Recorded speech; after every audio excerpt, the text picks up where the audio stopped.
Euskaldunaren kupo.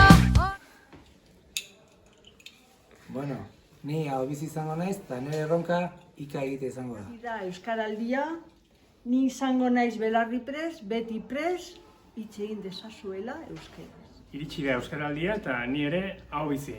Eskolako ingurunea euskaldunagoa egiten. Gu zudantzak taldeko kideak gea, oaintxe goazen saiatzea, eta hau bizi izango gea, eta antxe ingo dugu aldeuna. Hori da, dantza ere euskara. Bizi izango naiz, eta nire lanbide heziketako ikasleen hizkuntza ohituretan eragiten nahiko nuke.